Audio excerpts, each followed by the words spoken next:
Now, before we get too into this, one resident of Albert Square is having, I mean, we could say a pretty bad week. And not only did he end up in Phil Mitchell's bad books, no one wants to be there.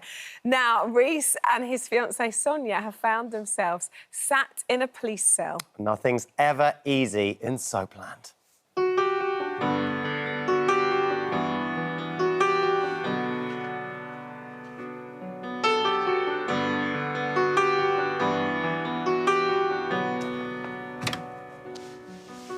The care home called. Debbie died tonight. Come on, you've got to propose properly. Sonia, will you marry me? If the ring fits.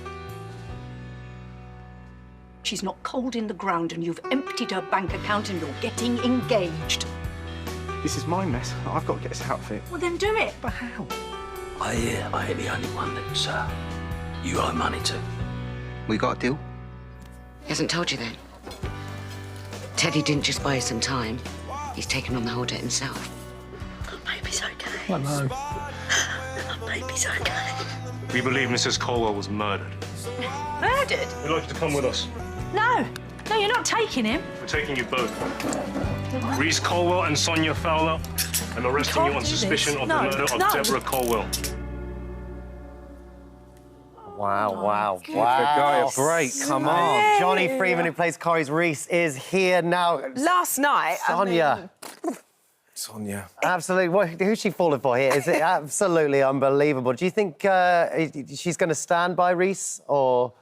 Well, I mean, I think, as far as I know, I think for Reiss, it's very much a love story. So, I mean, I think, you know, as in all great love stories, you stick by the person you're with. So I think Reiss is pretty much open for it. I'm sure he's probably scared she might not, because he's certainly made a few poor choices, shall we say. I mean, yeah, we definitely could say that. It's sort of starting to close in on him, Just though. a little bit, isn't it? Out of money, obviously out of morals. I think that was a long time ago. What's the future looking like for him? Well, you say out of morals. I mean, I think as in life, I mean, all the soaps that Jodie will tell you, you know, trying to represent real life, there might be some slightly extreme edges to it, but rather than sort of out of morals or baddies and goodies, I think like anything, I think he's a good person under huge pressure making bad choices, and I think those choices then, you know, build up, and then he makes worse and worse choices trying to cover his tracks. So I'm not sure he's out of morals. I just think he's making a bit of a hash of it. Sonia's completely innocent, though. That's do you think that, like, he could see her go down? Do you think he'd be fine with it? Then we'll know if he's out. Well, I mean, you'll have to tune in, but you know, to advocate for Reiss, you know, I think in his mind, however you view it, in his mind, I think he's doing it all because he does see a better future, and that future is with Sonia, and I think he wants them to have a life together. He wants to have a baby with her, he wants to have a family. And perhaps the way he's going about that with the sort of issues he's got going on might not be the best. I mean, no matter what you think of him, this is a great storyline for you to get your teeth stuck into, isn't it? I mean, you must love it, I suppose, as an actor, when your character takes a bit of a turn. Yeah.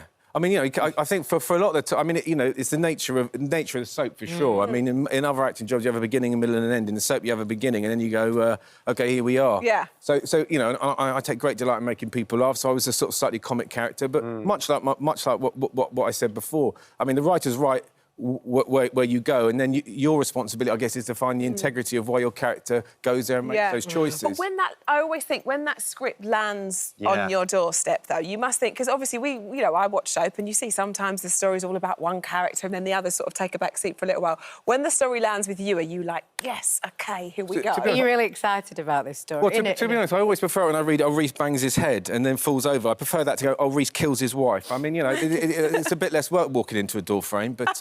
I can imagine.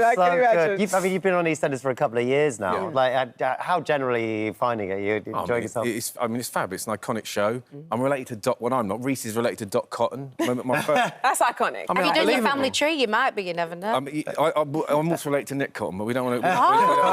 We'll just stick with Dot. We'll stick with Dot. Okay. But yeah, my first day's filming, I was on Albert Square with Sonia, Natalie Cassidy, Sonia across the roof of a car, and in the background was the Queen Vic pub. So I mean, it's the first day's work. Wow. On your first day, what a way to arrive in Albert one Square. of those things where you feel like you're like, oh my God, I'm in the telly. I mean, Do you know what I mean? that's a bit like now. I'm in the telly now. I remember interviewing Nasty Cassidy on here, and she is so lovely, so lovely. But I was actually really, like, my childhood is like, that's Sonia, you know, like super starstruck.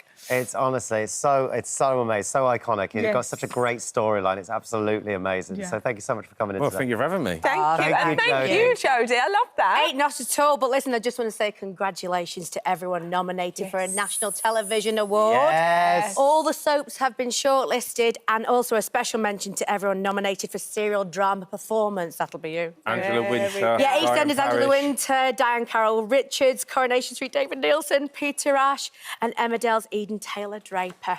Thank you Thank you, guys. so much. I'll see you there on the NTAs. See you there on the night.